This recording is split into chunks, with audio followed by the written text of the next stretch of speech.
understand that. Should have been here last week. Oh, I heard. I was hearing that you could do KGC in here.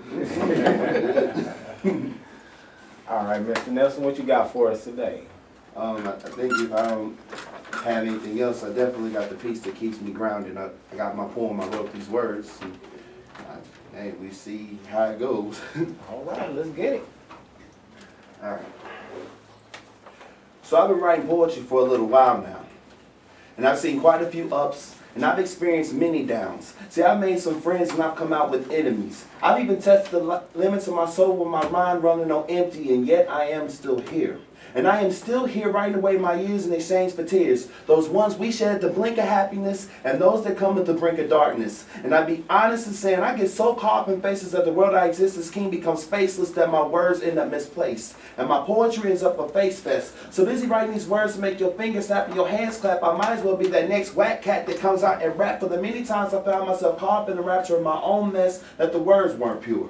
Because the stories we've told are from my frustrations and not my love. Because this fame that we gain is an addictive drug, and I feel like I done sniffed the sneak that I had glued my nose to Kansas City sewer hole, importing everyone's input, never really being happy with my own. And yeah, I'll be first to tell you that I admit that all my demons ain't gone, but guess what? It feels good to be home. It's like bliss when the words start to talk to me again, because we've been fighting so long, almost forget we friends. Or better yet, I am that father struggling just to raise his kids because they should never have to know what child support is, or a teacher that pleads to his students to understand why these days the education's only the opening for a game plan, but what you do with it determines where you go. So let nobody, not your mama, your daddy, or anybody on Twitter ever tell you it's okay to stop at the first no. So I'm writing these words for you. The you who hates turn to the news and finding another issue. The you who prays in the streetlights with a box of tissue, or maybe you just can't get through melodies and those words not hit you. The yous that get to the mic and forget your words in the miscue. See, I write these words for those whose talent doesn't allow them to say what they feel creatively. For that little girl who bursts a baby mistakenly, I write these words for you. See, I write these words for the kid that thinks about bringing a gun to school because I know the feeling, I've been there too. For the person who proclaims the world does not understand what you're going through, these words are for my friends.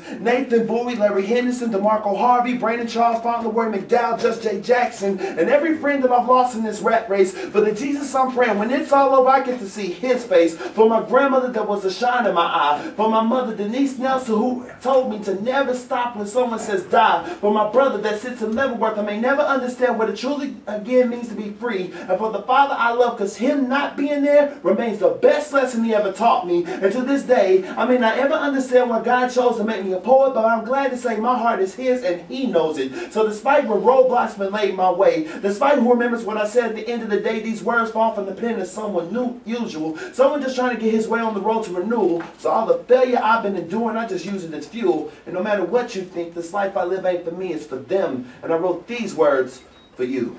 Yeah. Let's go, man. Huh? Desiree, who's our next person? All right. Our next poet will be Mr. Nightlife Jones. How you doing?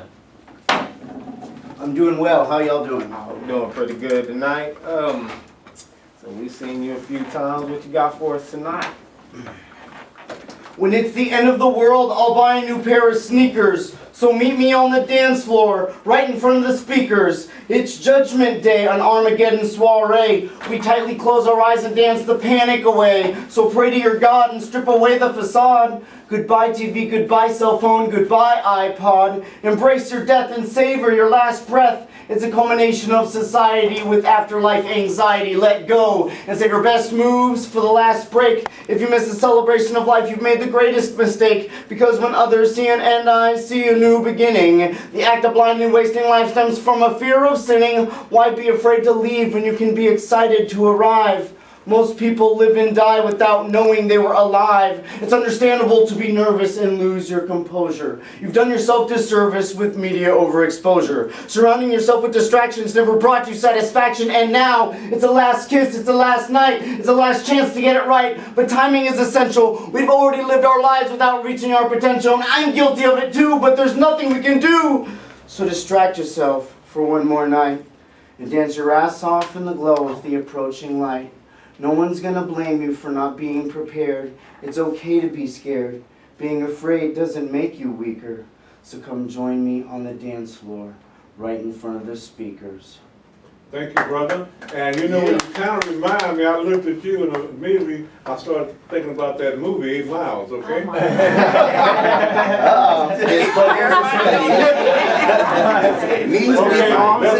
let us done shooting to our next, All right, that was report. Okay. all right. Our next poll will be Mr. Theory. What's up, bro? How you doing today? Yeah, what's happening? Uh-oh, I took a Call of Duty break. Oh, What's so up, we about to KC? bring fire. Let's get it. Buddy. Yeah, buddy. As soon as I'm done with this poem, I'm going right back to Call of Duty.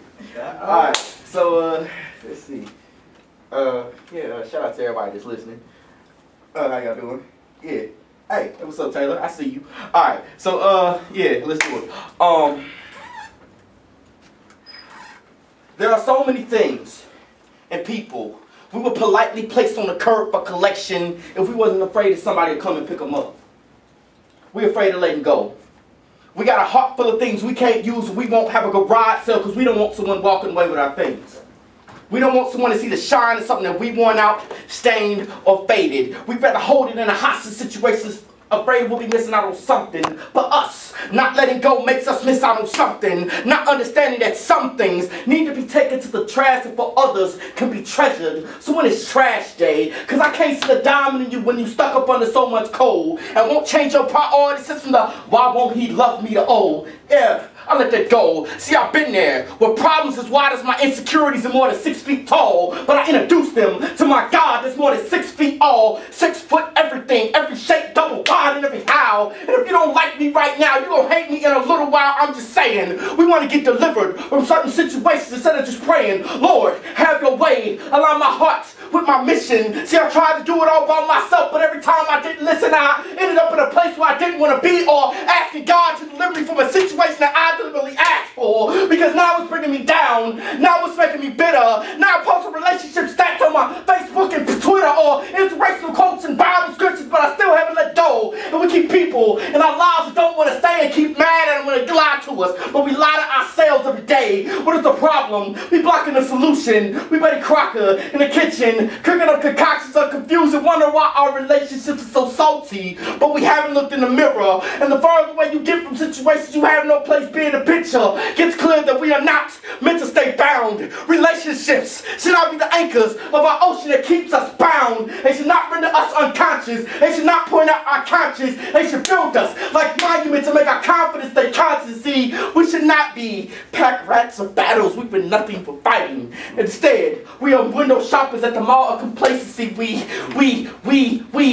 shopaholics at the mall of complacency. I said we are shopaholics at the mall of complacency because we squeeze into insecurities that are not our size, because we can't keep up because we steady losing our breath.